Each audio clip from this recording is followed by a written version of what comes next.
आज हमें मिलने वाले हैं उपाय सभी ग्रहों को शांत करने के। हमें ये बताएं कि ये महादशा और अंतर्दशा होती क्या है? तो इन दशाओं का टाइम कितना रहता है? कब तक चलती है ये जी? तो क्या महादशा बदलते ही इंसान की किस्मत चमक उठती है? तो पंडित जी, नवग्रह शांति पूजा क्या है? तो रूटीन में क्या दान करने चाहिए हमें? जो हमें कैसा पता चले कि हमारा सूर्य अच्छा है या बुरा है? तो इनका असर लगभग कितने दिन में शुरू होता है? सर, अब आते हैं हम चंद्रमा पर। जो हम दान देते हैं वो किसे देना चाहिए जी? अब आता है मंगल, बुध को बुद्धि का देवता माना जाता है। जी। अब आता है गुरु, हम आते हैं शुक्र पर। कुछ लोग कहते हैं कि शराब पीने से भी शुक्र ठीक होता है। अब आते हैं उस ग्रह पर जिसके नाम से ही सब डरते हैं, जी। और वो है शनि। कि राहु आ गया, राहु आ गया, लोग हो तो वो समझे वो कि उनका केतु केतु खराब खराब। है। तो आपने उपाय बताए, जी। तो क्या ये हमारी महादशा को ठीक कर देते हैं? सर, अब आपसे रैपिड फायर राउंड खेलते हैं। जी। जीवन में ज्यादा असर किसका होता है, महादशा का या अंतर्दशा का? महादशा का असर किस चीज पर ज्यादा दिखता है? महादशा बदलते ही इंसान की किस्मत बदलती है, ये सच है। आज हमें मिलने वाले हैं उपाय सभी ग्रहों को शांत करने के। हमारी जिंदगी में डे टू डे की प्रॉब्लमें आती रहती हैं, वो सब हमारी दशाओं पर निर्भर करती है, और वो दशाएं हैं महादशा और अंतर्दशा। और इनमें आते हैं हमारे ग्रह, और आज हम हर ग्रह को शांत करने के उपाय पूछेंगे। हमारे साथ हैं आज पंडित अश्विनी वशिष्ठ जी, जिनका धर्म क्षेत्र कुरुक्षेत्र में बहुत बड़ा नाम है, और इनका रोहिणी दिल्ली में भी एक दूसरा ऑफिस है। इनका कॉन्टैक्ट हम डिस्क्रिप्शन में दे देंगे। तो इनका इस क्षेत्र में लगभग पिछले 30 सालों से एक्सपीरियंस है। सबसे पहले तो इस चैनल को सब्सक्राइब कर लें, लाइक कर आगे शेयर करें। पंडित जी, आपका हमारे इस चैनल धर्म क्षेत्र मोटिवेशन पर स्वागत है। नमस्कार। नमस्कार। पंडित जी, आज दूसरी बार हमारे इस पॉडकास्ट में आए हैं। पिछले पॉडकास्ट में लोगों ने बहुत प्यार दिया। पंडित जी, हम आपसे आज पूछने वाले हैं ग्रहों की शांति के बारे में, अंतर्दशा और महादशा के बारे में। सबसे पहले तो हमें यह बताएं कि ये महादशा और अंतर्दशा होती क्या है? महादशा और अंतर्दशा के साथ साथ प्रत्यंतर दशा, सूक्ष्म दशा, प्राण दशा भी होती है। लेकिन ये जो महादशा कैसे पता चलती है? जब किसी इंसान का, बच्चे का जन्म होता है, उस वक्त जो ग्रह नक्षत्र में उसका जन्म हुआ है, जिस भी नक्षत्र में, जिस भी चरण में, उस नक्षत्र के स्वामी, मान लो उदाहरण के तौर पर मूल नक्षत्र में किसी बच्चे का जन्म हुआ है, मूल नक्षत्र का जो स्वामी है वो केतु है, तो यूं मान लो कि वो केतु की महादशा में पैदा हुआ है। तो इन दशाओं का टाइम कितना रहता है, कब तक चलती है ये जीवन में? केतु की दशा 7 साल की होती है, फिर शुक्र की दशा 20 साल की आएगी। तो क्या महादशा बदलते ही इंसान की किस्मत चमक उठती है? वो दशा ग्रह दशा के ऊपर निर्भर करता है। जी, नवग्रह शांति पूजा क्या है ये? नवग्रह शांति पूजा सूर्य से लेके और राहु केतु तक नव ग्रहों की जो पूजा अर्चना है, मंत्र जाप है, हवन है, उनकी आराधना करना ही ये नवग्रह पूजा शांति होती है। नवग्रह पूजा शांति करने से हमें अपनी जन्म कुंडली के ग्रहों को अनुकूल किया जा सकता है, शुभ फल लिए जा सकते हैं, बुरे फलों को कम किया जा सकता तो है। रूटीन में क्या दान करने चाहिए हमें, जो लगभग करते रहें? रूटीन में तो जो दान है वो आप नवग्रहों का भी कर सकते हो। जैसे सूर्य को शुभ करने के लिए, अनुकूल करने के लिए, शुभ फल प्राप्त करने के लिए जल में गुड़ डाल के या सिंदूर डाल के सूर्य देव को अर्पित करें, पिता की आज्ञा का पालन करें, पिता की सेवा करें, पिता का दिल न दुखाएं, तो इससे सूर्य की शुभता मिलेगी, शुभ फल मिलेंगे। ऐसे ही चंद्रमा के लिए जल शिवलिंग पे जल चढ़ाएं, 7 सफ़ेद फूल फूल कच्चा दूध शिवलिंग पर चढ़ाएं तो आपको मानसिक शांति मिलेगी। अपनी माता की सेवा करें तो चंद्रमा के शुभ फल मिलेंगे। ऐसे ही मंगल के लिए, बुध के लिए सभी ग्रहों का एक विधान है। पंडित जी, बहुत अच्छी ये आपने बात बताई। अब हम आपको हर ग्रह का अलग अलग उसके लक्षण, उपाय और अगर कोई मंत्र है वो पूछेंगे। तो सबसे पहले तो आप सूर्य के बारे में बताएं कि उसके क्या लक्षण है, हमें कैसा पता चले कि हमारा सूर्य अच्छा है या बुरा है? कैसे अगर पता चले अगर हमें? आपकी जन्म कुंडली में सूर्य नीच राशि पे है, या सूर्य राहु के साथ शत्रु ग्रह यानी कि शनि शनि के साथ, राहु के साथ, केतु के साथ है, तो आपकी कुंडली में अशुभ लक्षण है। सूर्य अष्टम भाव में है या छठे भाव में है, अशुभ स्थिति में है, तो सूर्य के लक्षण ठीक नहीं होंगे। जैसे आपको सिर का दर्द होगा, आंखों के रोग हो गए, आई साइट जल्दी वीक हो जाएगी, हड्डियों के दर्द होंगे। विशेष तौर पे रीढ़ की हड्डी में प्रॉब्लम, रीढ़ की हड्डी में दर्द, चोट आदि हड्डियों के रोग हो सकते हैं। तो मतलब इसका रीढ़ की मतलब हड्डी में अगर कोई प्रॉब्लम है तो इसका आपका मतलब तो सूर्य 100% खराब सूर्य है, खराब है तो तो उसकी पूजा आपको करें। सूर्य की आराधना करनी चाहिए। इसका जो विशेष उपाय है, अगर किसी जातक की रीढ़ की हड्डी में दर्द है, प्रॉब्लम है, चोट लगी है, तो उसके लिए 7 किलो गेहूँ, 4 मीटर लाल कपड़ा, अनार का फल, तांबे का लोटा, दक्षिणा सूर्य नारायण मंदिर में दान करें, प्रार्थना करें, तो उन्हें रोग से निजात अवश्य मिलेगी। तो सर जो हम सूर्य को सवेरे जल देते हैं उसका क्या मतलब है? उससे आपका तेज बढ़ता है, आपका मान सम्मान बढ़ता है, आपकी विल पावर बढ़ती है, सूर्य की कृपा तो वो होती जल है। किस टाइम तक देना चाहिए? सूर्य तो सारा दिन रहता है। सुबह सूर्य उदय की पहली किरण से लेके और जब तक सूर्य आग्नेय कोण में जाए, लगभग 11 साढ़े 11 तक आप सूर्य को जल दे सकते हो। ओम ह्राम ह्रीम ह्रोम स सूर्याय नमः, या इससे भी छोटा बीज मंत्र ओम घृणी सूर्याय नमः, इस मंत्र से आप सूर्य देव को प्रसन्न कर सकते हैं। पंडित जी जो हम ये उपाय करते हैं जी। तो इनका असर लगभग कितने दिन में शुरू होता है? मतलब इंसान को दिखने लग जाए कि हाँ मुझे कुछ असर हुआ है। मेरा मानना तो यह है कि श्रद्धा और विश्वास से अगर उपाय किए जाए, ग्रहों की आराधना की जाए, मंत्र जाप किया जाए, तो 24 घंटे में उस ग्रह के उपाय का रिजल्ट मिलता ही है। सर अब आते हैं हम चंद्रमा पर। जी। इसमें क्या होता है? इसके क्या लक्षण है? अगर कैसे चंद्रमा पता चले कि मेरा चंद्रमा अच्छे में है या नीच में है, जी, उच्च में है या नीच में है? अगर चंद्रमा वृष राशि में है तो आपका उच्च का है। चंद्रमा वृष राशि में उच्च का हो तो मानसिक शांति मिलती है, रोजगार के कार्यों में कोई बाधा नहीं आती, बहुत बढ़िया काम चलते हैं। अगर व्यापारी का है तो व्यापार में रोज का जो उसका गल्ला है वो बहुत बढ़िया चलेगा। और अगर नौकरी में है तो उसको मान सम्मान मिलेगा, अपने अफसरों से यशमान मिलेगा, धन में बरकत होगी, घर में सुख शांति होगी। चंद्रमा अच्छी स्थिति में है तो अच्छा होगा। अगर वो चंद्रमा बुरी स्थिति में है, शनि के साथ है, अष्टम भाव में है, 12वें भाव में, तो कोई ना कोई मानसिक रोग, मानसिक परेशानी रहेगी, डिप्रेशन भी हो सकता है। तो चंद्रमा के लिए शिव उपासना करना, ओम नमः शिवाय का जाप करना बहुत शुभ उपाय है। सर मैंने ये भी सुना है कि अंगूठे में चांदी का छल्ला अगर पहन ले बिना जोड़ का, क्या वो भी कोई उपाय है? वो भी एक उपाय है, उससे चंद्रमा और शांत होता है और राहु के जो बुरे लक्षण हैं वो भी दूर होते हैं। तो उसे कोई भी डाल सकता है? कोई भी डाल सकता है, उसका कोई बुरा प्रभाव नहीं है। सर जो हम दान देते हैं वो किसे देना चाहिए? देखो, ग्रहों का जो दान है वो तो आप किसी पुजारी को मंदिर में दें तो शुभ रहेगा।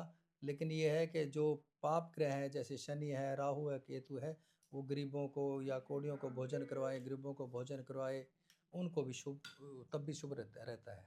पंडित जी अब आता है मंगल। मंगल की क्या पहचान है कि उच्च का है, नीच का है? उसके बारे में बताओ। मंगल जो है कर्क राशि में नीच का है और मकर राशि में उच्च का है। उच्च का मंगल आपको उच्च के रिजल्ट देगा, आपको कोर्ट कचहरी आदि कार्यों में, पंचायती कार्यों में सफलता देगा, जमीन जायदाद के कार्यों में सफलता देगा, वाद विवाद में सफलता देगा। तो आपको उच्च के रिजल्ट मिलेंगे। और अगर नीच का हो? अगर नीच का है तो आपको गर्मी के रोग दे सकता है, क्रोध की मात्रा बढ़ा सकता है, आप कटु शब्द बोलकर अपने काम बिगाड़ सकते हो, आपको गर्मी के रोग, खून के रोग हो सकते हैं। तो क्या उपाय करें फिर उसका? उपाय के लिए, अगर आपका मंगल उच्च का है तो हनुमान मंदिर में जाके हनुमान चालीसा करें और ज़्यादा शुभ फल मिलेंगे। लाल कपड़े धारण करें, मूंगा धारण करें। और यदि नीच का है या अशुभ स्थिति में है, अष्टम भाव में है, शत्रु ग्रह के साथ है, शत्रु राशि में है, तो फिर आपको 400 ग्राम मसर की लाल दाल बहते पानी में डालनी चाहिए, जिससे मंगल का जो क्रूरता है वो शांत हो जाएगी, मंगल का दोष कम होगा, आपको स्वास्थ्य लाभ मिलेगा। बुध को बुद्धि का देवता माना जाता है। जी।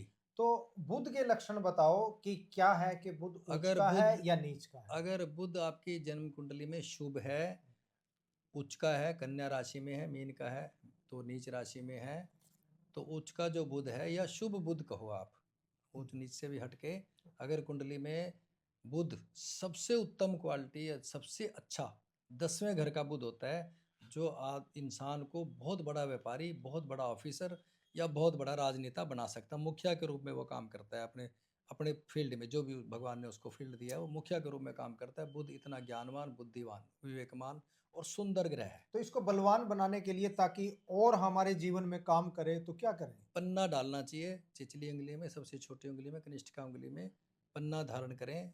गोल्ड में पन्ना धारण करें तो और ज़्यादा शुभ होगा, क्योंकि और अगर वो आपकी कुंडली में शुभ नहीं है, जैसे मैंने पहले बताया नीच का है या अष्टम भाव में है या शत्रु ग्रह केतु के साथ है, तो आपको नसों के रोग, नाड़ियों के रोग, पेट के रोग, ये सब रोग हो सकते हैं आपको। और अगर ऐसा है तो किसी किन्नर को आप भोजन कराओ, वस्त्र दान करो, तो उससे इस बुध का जो अशुभता है वो कम होगी। पक्षियों को मूंग की दाल भी पक्षियों डाल को सकते हैं। बिल्कुल डाल सकते हैं, बहुत उत्तम उपाय है। पक्षियों को मूंग की दाल, साबुत मूंग डाल, और अपनी बहन, बेटी, बुआ का मान सम्मान करें, इससे भी बुध ठीक होता है।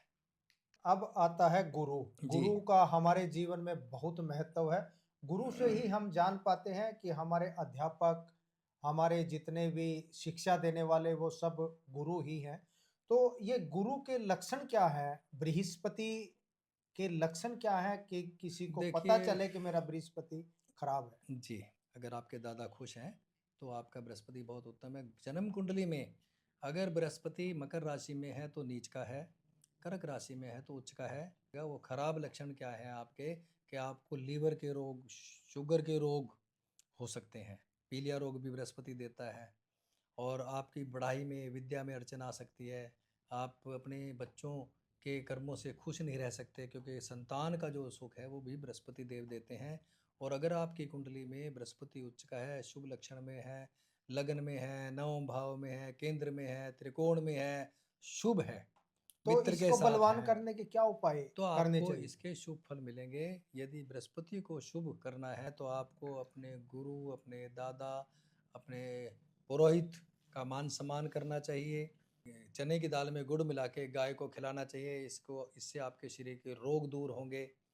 मस्तक पर केसर का तिलक लगाना चाहिए। सर, अब हम आते हैं शुक्र पर। शुक्र को लग्जरी का और ऐशो आराम का और जी धन दौलत का ग्रह माना जाता जी है, जी जिसको पाने के लिए इंसान तरसता रहता है। जी तो शुक्र के लक्षण बताओ कि इसके लक्षण क्या है? कैसे पता चले कि मेरा शुक्र खराब है? जी। शुक्र अगर आपकी कुंडली में अशुभ है तो आपको गृहस्थ सुख कब मिलेगा, वाहन सुख कब मिलेगा, घर में कोई ना कोई क्लेश मचा रहेगा। ये इसका मतलब है कि आपकी कुंडली में शुक्र कहीं अच्छा नहीं है। और अगर आपकी कुंडली में शुक्र शुभ स्थिति में है तो आपको हर प्रकार की लग्जरी लाइफ मिलेगी। वाहन सुख, भवन, जमीन जायदाद का सुख, डेली इनकम में फायदा होगा। आपको अपनी पत्नी का सुख, गृहस्थ सुख भरपूर मिलेगा। तो तो ऐसा क्या करते रहना चाहिए कि लग्जरी हो, पैसा हो, क्योंकि आज पैसा ही सब कुछ है।